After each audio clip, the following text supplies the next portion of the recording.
ಆಕಾಶವಾಣಿ ವಿಶೇಷ ಪ್ರಾಯೋಜಿತ ಸರಣಿ ನಿಸರ್ಗ ಜ್ಞಾನಾಮೃತ. ಮಾನವತ್ವದಿಂದ ದೈವತ್ವದ ಕಡೆಗೆ ಸಾಗುವ ಪಥದರ್ಶನ.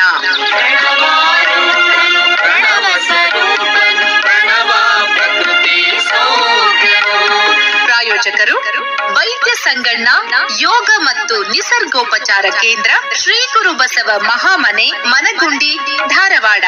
ನಿಸರ್ಗ ಜ್ಞಾನಾಮೃತ. ಪ್ರಣವ ಷಡಂಗ ಸಮರಸ ನಮ್ಮ ಕೂಡಲ ಸಂಗಮ ದೇವರು. ಈ ಕಾರ್ಯಕ್ರಮಕ್ಕೆ ಶುಭಾಶಯ ಕೋರುತ್ತಾರೆ ಡಾಕ್ಟರ್ ಪಿಎಲ್ ಪಾಟೀಲ್, ಕುಲಪತಿಗಳು, ಕೃಷಿ ವಿಶ್ವವಿದ್ಯಾಲಯ, ಧಾರವಾಡ. ಪ್ರಣವಾರೂಢನು ಪ್ರಣವ ಸ್ವರೂಪನು ಪ್ರಣವ ಪ್ರಕೃತಿ ಸೌಖ್ಯನು ಪ್ರಣವ ಪ್ರಕೃತಿ ಸೌಖ್ಯನು ಪ್ರಣವ ಪ್ರಕೃತಿ ಸೌಖ್ಯನು. ಆತ್ಮೀಯ ಕೇಳುಗರಿಗೆಲ್ಲ ನಮಸ್ಕಾರ. ನಿಸರ್ಗ ಜ್ಞಾನಾಮೃತ, ಮಾನವತ್ವದಿಂದ ದೈವತ್ವದೆಡೆಗೆ ಸಾಗುವ ಪಥದರ್ಶನ ಕಾರ್ಯಕ್ರಮ ಸರಣಿಗೆ ತಮ್ಮೆಲ್ಲರನ್ನ ಆತ್ಮೀಯವಾಗಿ ಸ್ವಾಗತಿಸ್ತಾ ಇದ್ದೇನೆ. ಕೇಳುಗರೆ, ನಮ್ಮ ಜೊತೆ ಸ್ಟುಡಿಯೋದಲ್ಲಿ ಧಾರವಾಡದ ಮನಗುಂಡಿಯ ವೈದ್ಯ ಸಂಗಣ್ಣ ಯೋಗ ಮತ್ತು ನಿಸರ್ಗೋಪಚಾರ ಕೇಂದ್ರ, ಶ್ರೀ ಗುರು ಬಸವ ಮಹಾಮನೆಯ ಶ್ರೀ ಬಸವಾನಂದ ಸ್ವಾಮೀಜಿಯವರಿದ್ದಾರೆ. ನಮಸ್ಕಾರ ಸ್ವಾಮೀಜಿ. ನಮಸ್ಕಾರ ಮೇಡಮ್. ಕೇಳುಗರೆ, ಹಿಂದಿನ ಸಂಚಿಕೆಯೊಳಗ ಧರ್ಮ ಅಂದ್ರೇನು, ಅದರ ಸ್ವರೂಪಗಳು ಯಾವುವು ಅಂತ ಹೇಳಿ ತಿಳ್ಕೊಂಡ್ವಿ. ಜೊತೆಗೆ ಧರ್ಮದ ಮೊದಲನೆಯ ಸ್ವರೂಪ ಸಹಜ ಧರ್ಮದ ಬಗ್ಗೆ ಕೂಡ ನಾವು ತಿಳ್ಕೊಂಡ್ವಿ. ಇವತ್ತು ಧರ್ಮದ ಎರಡನೇ ಸ್ವರೂಪ ನ್ಯಾಯ ಧರ್ಮ, ಅದರ ಬಗ್ಗೆ ವಿಚಾರಗಳನ್ನ ತಿಳಿದುಕೊಳ್ಳೋಣ. ಏನಂತೀರಿ ಸ್ವಾಮೀಜಿ? ನ್ಯಾಯ ಧರ್ಮ ಅಂದ್ರೆ ಕರ್ತವ್ಯ ಪಾಲನೆ, ಡ್ಯೂಟಿ ಕಾನ್ಶಿಯಸ್ನೆಸ್. ಅಂದ್ರೆ ಯಾರ್ಯಾರು ಜಗತ್ತಿನಲ್ಲಿ ತಮ್ಮ ತಮ್ಮ ಕರ್ತವ್ಯವನ್ನ ಸರಿಯಾಗಿ ನಿಭಾಯಿಸ್ಬಿಟ್ರೆ, ಅವ್ರವ್ರ ಕರ್ತವ್ಯವನ್ನ ನಿಭಾಯಿಸ್ಬಿಟ್ರೆ ಈ ಜಗತ್ತು ಸುಂದರವಾಗಿರುತ್ತೆ. ಈ ಜಗತ್ತೇ ಕೈಲಾಸ ಆಗ್ಬಿಡುತ್ತೆ. ಒಬ್ಬ ಕರ್ತವ್ಯಚ್ಯುತನಾದ್ರೆ ಸಾವಿರಾರು ಜನ ತೊಂದರೆ ಅನುಭವಿಸ್ಬೇಕಾಗತ್ತೆ, ಜೀವನೇ ಕಳ್ಕೋಬೇಕಾಗತ್ತೆ. ನಿಮ್ಗೆಲ್ಲ ಗೊತ್ತಿದೆ ಭೂಪಾಲ್ ಟ್ರಾಜಿಡಿ.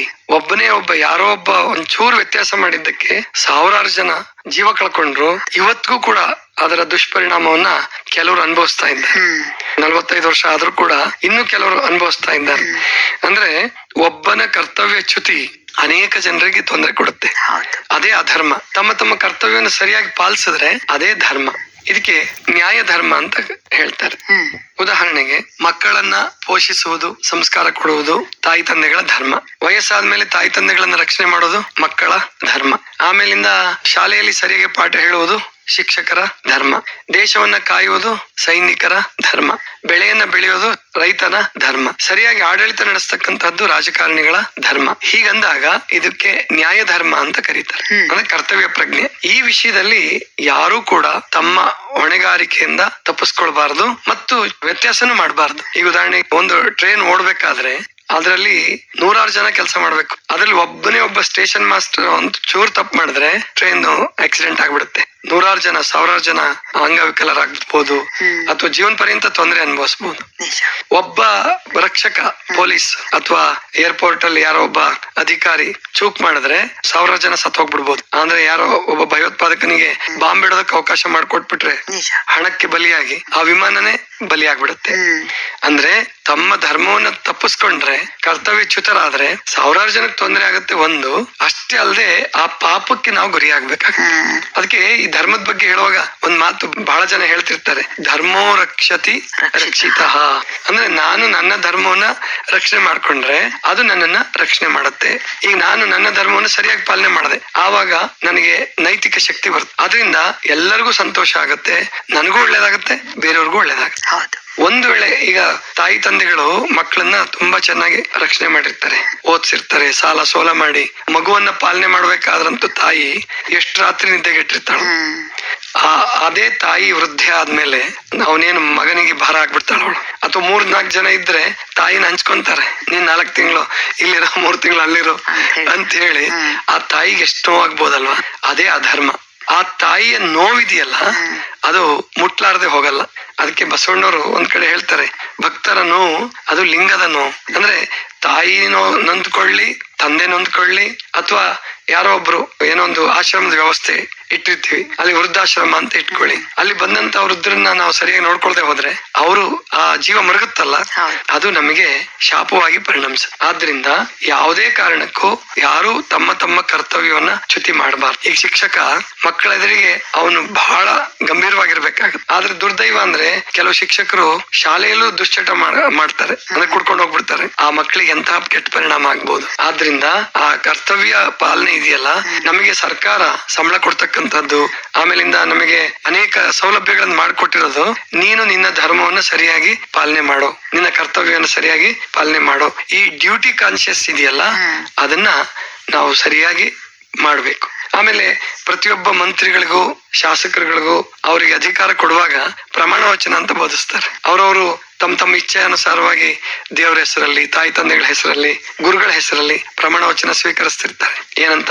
ನಾನು ನನ್ನ ಧರ್ಮವನ್ನು ಪಾಲಿಸುತ್ತೇನೆ. ಅಲ್ಲಿ ಹೆಸರು ಬೇರೆ ಇರ್ಬೋದು, ಡ್ಯೂಟಿ ಅಂತ ಬಳಸ್ತಾರಲ್ಲಿ, ಕರ್ತವ್ಯ ಅಂತ ಬಳಸ್ತಾರೆ. ಆದ್ರೆ ಅಲ್ಲಿ ಕೂಡ ಅದು ಧರ್ಮವೇ. ಆದ್ರೆ ಅಲ್ಲಿ ಅಕಸ್ಮಾತ್ ಅಂದ್ರೆ ಯಾರು ಕೇಳೋರಿಲ್ಲ, ಯಾರಿಗೂ ಗೊತ್ತಾಗಲ್ಲ ಅಂತ ಹೇಳಿ ತಪ್ಪು ಮಾಡಿದ್ರು ಕೂಡ ಅದು ಶಿಕ್ಷೆ ಇದ್ದೇ ಇರ್ತದೆ. ಆದ್ರಿಂದ ಧರ್ಮ ಅನ್ನುವಂಥದ್ದನ್ನ ಯಾವತ್ತೂ ಚ್ಯುತಿ ಆಗ್ಬಾರ್ದು. ನ್ಯಾಯ ಧರ್ಮವನ್ನ ಪ್ರತಿಯೊಬ್ರು ತಮ್ಮ ತಮ್ಮ ಕರ್ತವ್ಯವನ್ನ ಸರಿಯಾಗಿ ಪಾಲಿಸ್ಬೇಕು. ಸರಿ ಸ್ವಾಮೀಜಿ, ಈಗ ಈ ಕರ್ತವ್ಯ ಪಾಲನೆ ತುಂಬಾನೇ ಮುಖ್ಯ. ನ್ಯಾಯಯುತವಾಗಿ ನಮ್ಮ ಕರ್ತವ್ಯವನ್ನ ನಾವು ಪಾಲಿಸ್ಬೇಕು ಅನ್ನೋದ್ರ ಬಗ್ಗೆ ಸಾಕಷ್ಟು ವಿಚಾರಗಳನ್ನ ನೀವು ತಿಳಿಸಿದ್ರಿ. ಇನ್ನು ಈ ಷಟ್ ಸಂಪತ್ತುಗಳಲ್ಲಿ ಧರ್ಮದಲ್ಲಿ ಮೈತ್ರಿ ಧರ್ಮ ಅನ್ನೋದು ಕೂಡ ಇದೆ. ಈ ಮೈತ್ರಿ ಧರ್ಮ ಅಂತಂದ್ರೇನು? ಮೈತ್ರಿ ಅಂತಂದ್ರೆ ಗೊತ್ತು ನಿಮಗೆಲ್ಲ, ಮಿತ್ರ ಅಂತಂದ್ರೆ ಸೂರ್ಯನಿಗೂ ಕೂಡ ಮಿತ್ರ ಅಂತ ಕರೀತಾರೆ. ಹಾಗೆ ಈ ಸ್ನೇಹಿತ ಅಂದ್ರೆ ಇನ್ನೊಬ್ಬರಿಗೆ ಹಿತವನ್ನು ಉಂಟು ಮಾಡುವವನು ಸ್ನೇಹಿತ. ಅಂದ್ರೆ ಆ ಸ್ನೇಹ ಅಂದ್ರೆ ನಿಜವಾಗಿ ಅಂಟು ಅಂತ ಅರ್ಥ. ಸಂಸ್ಕೃತದಲ್ಲಿ ಸ್ನೇಹ ಅಂದ್ರೆ ಅಂಟು. ಆದ್ರೆ ಅಂಟ್ಕೊಂಡು ಯಾವ್ದೋ ಒಂದು ಪ್ರೀತಿಗೋ ಯಾವ್ದಕ್ಕ ಕಟ್ಟು ಬಿದ್ದು ಇನ್ನೊಬ್ಬರು ಹಿತ ಬಯಸ್ತಾನವನು. ಯಾವತ್ತು ಸ್ನೇಹಿತರು ನನ್ಗೆ ಹಿತ ಆಗ್ಲಿ ಅಂತ ಅನ್ನಲ್ಲ, ನೀನ್ ಮೊದ್ಲು ತಿನ್ನು, ನೀನ್ ಮೊದ್ಲು ಊಟ ಮಾಡು. ಅಂದ್ರೆ ಇದು ಮೈತ್ರಿ ಧರ್ಮ. ಮೈತ್ರಿ ಧರ್ಮ ಅಂದ್ರೆ ಏನಪ್ಪಾ ಅಂದ್ರೆ ಪುಣ್ಯ ಮಾಡೋದು. ಅದಕ್ಕೆ ಬಸವಣ್ಣವ್ರ ಒಂದು ವಚನ ಹೇಳ್ತಾರೆ, ಅದು ಬಹಳ ಪ್ರಸಿದ್ಧವಾದ ವಚನ, ಗೊತ್ತಿದೆ ನಿಮಗೆಲ್ಲ. ದಯವಿಲ್ಲದ ಧರ್ಮ ಅದೇವುದಯ್ಯ. ಬಹಳ ಜನ ಅದಾವುದಯ್ಯ ಅಂದ್ಬಿಡ್ತಾರೆ. ಅದು ಮೂಲ ವಚನದಾಗಿರೋದು ಅದೇವುದಯ್ಯ. ಏವುದು ಅಂದ್ರೆ ಏನಕ್ಕೆ ಪ್ರಯೋಜನ ಅಂತ. ಅದಾವುದು ಅಲ್ಲ, ಅದು ಏವುದು ಅಂದ್ರೆ ನೀನು ದಯನೇ ಇಲ್ದೆ ಹೋದ್ರೆ ನೀನ್ ಧರ್ಮ ತಗೊಂಡು ಏನ್ ಮಾಡ್ತೀಯ?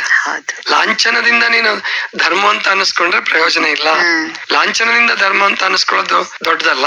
ನೀನ್ ಆ ದಯೆ ತೋರ್ಸೋದಿದೆಯಲ್ಲ, ಅದೇ ಧರ್ಮ. ಉದಾಹರಣೆಗೆ ಏನಪ್ಪಾ ಹಾಗಾದ್ರೆ, ಈಗ ಬೇಸಿಗೆ ಕಾಲ ಇದೆ, ಎಲ್ಲೆಲ್ಲಿ ನೋಡಿದ್ರು ಬಿಸಿಲು, ಧಗೆ, ತುಂಬಾ ಹಿಂಸೆ ಆಗ್ತಾ ಇದೆ. ಆವಾಗ ನಿಮ್ಗೆ ಯಾರಾದ್ರೂ ಒಬ್ರು ನೀವು ಕಷ್ಟಪಟ್ಟು ಎಲ್ಲ ಬಸ್ ಹಿಡಿಬೇಕು ಅಂತ ಹೋಗ್ತೀರಾ, ಅಥವಾ ಬಸ್ಸಿಂದ ಇಳಿದು ಬಸ್ ಕಾಯ್ತಾ ಇರ್ತೀರಾ. ಅಲ್ಲಿ ನಿಮ್ಗೆ ಯಾರೋ ಮಾತಾಡಿಸ್ಬಿಟ್ಟು ಒಂದು ತಂಪು ಪಾನೀಯ ಕುಡಿಸ್ಬಿಟ್ರೆ ಎಷ್ಟು ಸಂತೋಷ ಆಗತ್ತಲ್ಲ. ಇಲ್ಲಿ ಅರವಟ್ಟಿಗೆ ಇದೆ, ಬನ್ನಿ ಮೇಡಮ್ ಇಲ್ಲಿ ನೀರ್ ಕುಡೀರಿ ಅಂತ ಹೇಳಿದ್ರೆ ನಿಮ್ಗೆ ಎಷ್ಟು ಸಂತೋಷ ಆಗುತ್ತೆ. ಮಜ್ಜಿಗೆ ಕೊಟ್ರೆ ಎಷ್ಟು ಸಂತೋಷ ಆಗುತ್ತೆ.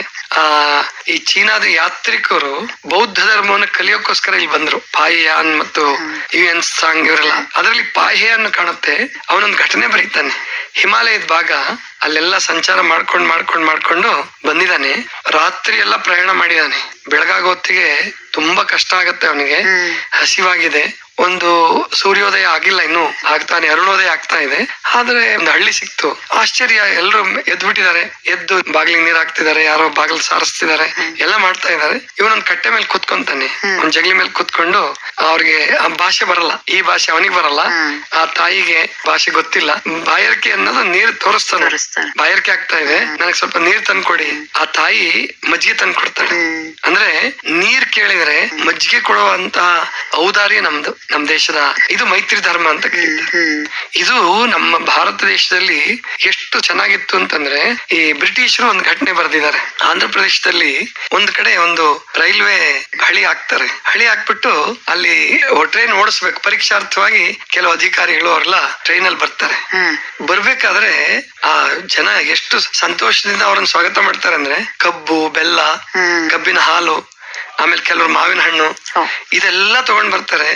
ಒಬ್ಬ ಬ್ರಿಟಿಷ್ ಅಧಿಕಾರಿಗೆ ಕಣ್ಣಲ್ಲಿ ನೀರು ಬರುತ್ತೆ. ಅಂದ್ರೆ ನಾವು ಇವ್ರಿಗೆ ಎಷ್ಟು ತೊಂದರೆ ಕೊಟ್ಟಿದೀವಿ, ಎಷ್ಟು ಇವ್ ದಬ್ಬಾಳಿಕೆ ಮಾಡ್ತೀವಿ, ಎಷ್ಟು ಜನರಿಗೆ ಕೊಂದಿದೀವಿ. ಅಂಥದ್ರಲ್ಲಿ ಈ ಜನ ನಮ್ಮನ್ನ ಈ ತರ ಸ್ವಾಗತ ಮಾಡ್ತಾರಲ್ಲ, ಅದು ಮೈತ್ರಿ ಧರ್ಮ ಅಂತ ಕರೀತಾರೆ. ಅಂದ್ರೆ ಅನ್ನವನ್ನು ಇಕ್ಕುವುದು, ನನ್ನೇನು ನುಡಿಯುವುದು ಅಂತ ಏನ್ ಹೇಳ್ತಾರಲ್ಲ, ಅದು ಮತ್ತೆ ನಮಗೆ ನೆನಪಾಗತ್ತೆ, ಮತ್ತೆ ಮತ್ತೆ ನೆನಪಾಗತ್ತೆ. ಈ ಮೈತ್ರಿ ಧರ್ಮ ಅನ್ನುವಂಥದ್ದನ್ನ ಎಲ್ಲರೂ ಪಾಲಿಸ್ಬೇಕು. ನಿಜ. ಕೇಳುಗರೆ, ಅತಿಥಿ ದೇವೋಭವ ಅಂತ ಹೇಳಿ ನಮ್ಮೆಲ್ಲರಿಗೂ ಗೊತ್ತಿರುವಂತಹ ವಿಷಯ. ಇದು ನಮ್ಮ ಮಣ್ಣಿನ ಸಂಸ್ಕೃತಿ ಅಂತ ಹೇಳಿ ಹೇಳ್ತಾ ಇವತ್ತಿನ ಕಾರ್ಯಕ್ರಮವನ್ನ ಮುಗಿಸ್ತಾ ಇದ್ದೇವೆ.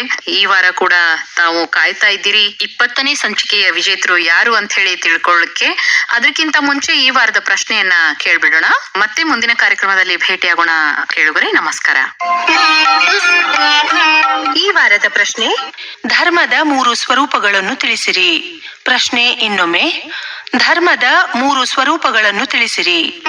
ತಮ್ಮ ಉತ್ತರಗಳನ್ನು ಕಳಿಸಲು ವಿಳಾಸ: ಶ್ರೀ ಗುರು ಬಸವ ಮಹಾಮನೆ, ಚನ್ನಯ್ಯನಗಿರಿ, ಮನಗುಂಡಿ, ಧಾರವಾಡ. ಪೋಸ್ಟ್ ಬಾಕ್ಸ್ ಸಂಖ್ಯೆ 1, ಪಿನ್ ಕೋಡ್ ನಂಬರ್ 580007. ತಮ್ಮ ಉತ್ತರಗಳನ್ನು ವಾಟ್ಸ್ಆಪ್ ಸಂಖ್ಯೆ ಮೂಲಕವೂ ಕಳಿಸಬಹುದು. ಸಂಖ್ಯೆ 8073979683. ಕೇಳುಗರೆ, 20ನೇ ಸಂಚಿಕೆಯ ಪ್ರಶ್ನೆ: ಷಟ್ ಸಂಪತ್ತುಗಳನ್ನು ಬರೆದು ಕಳಿಸಿರಿ.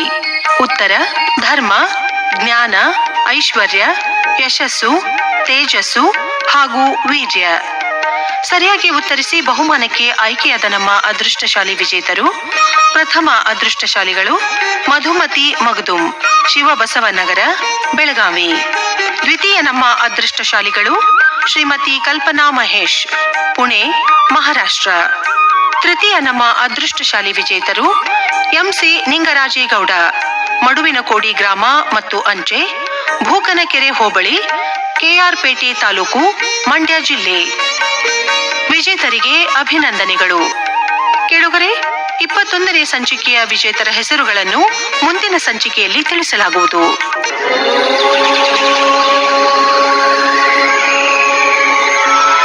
ಇದುವರೆಗೆ ಶ್ರೀ ಗುರು ಬಸವ ಮಹಾಮನೆ ನಿಸರ್ಗ ಜ್ಞಾನಾಮೃತ, ಮಾನವತ್ವದಿಂದ ದೈವತ್ವದ ಕಡೆಗೆ ಸಾಗುವ ಪಥದರ್ಶನ ವಿಶೇಷ ಪ್ರಾಯೋಜಿತ ಸರಣಿ ಕಾರ್ಯಕ್ರಮ ಪ್ರಸಾರವಾಯಿತು. ಭಾಗವಹಿಸಿದ ತಜ್ಞರು ಶ್ರೀ ಬಸವಾನಂದ ಸ್ವಾಮಿಗಳು, ಶ್ರೀ ಗುರು ಬಸವ ಮಹಾಮನೆ, ಮನಗುಂಡಿ, ಧಾರವಾಡ. ಈ ಕಾರ್ಯಕ್ರಮಕ್ಕೆ ಶುಭಾಶಯ ಕೋರುತ್ತಾರೆ ಡಾಕ್ಟರ್ PL ಪಾಟೀಲ್, ಕುಲಪತಿಗಳು, ಕೃಷಿ ವಿಶ್ವವಿದ್ಯಾಲಯ, ಧಾರವಾಡ. ನಿರೂಪಣೆ ಜಿ ಸುರೇಖಾ ಸುರೇಶ್. ಸಂಯೋಜನೆ ಸೋಮಶೇಖರ್ ರೂಳಿ. ನಿರ್ಮಾಣ ನೆರವು ಶೈಲಜಾ ರಾಜ್ಕುಮಾರ್. ನಿರ್ಮಾಣ ಶರಣಬಸವ ಚೋಳೀನ್.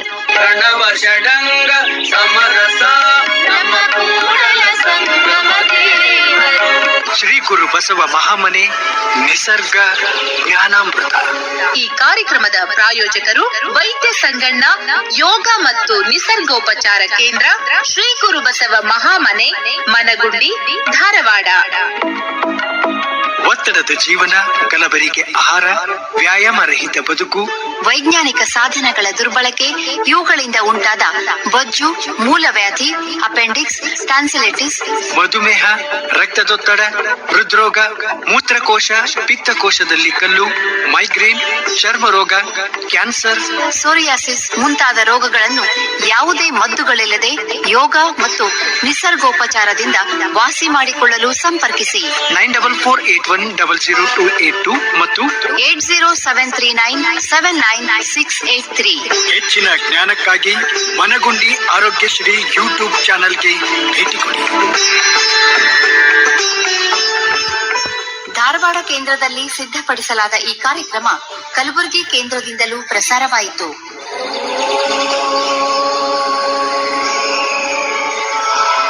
ಮತ್ತೆ ಮುಂದಿನ ಗುರುವಾರ ನಿಸರ್ಗ ಜ್ಞಾನಾಮೃತ.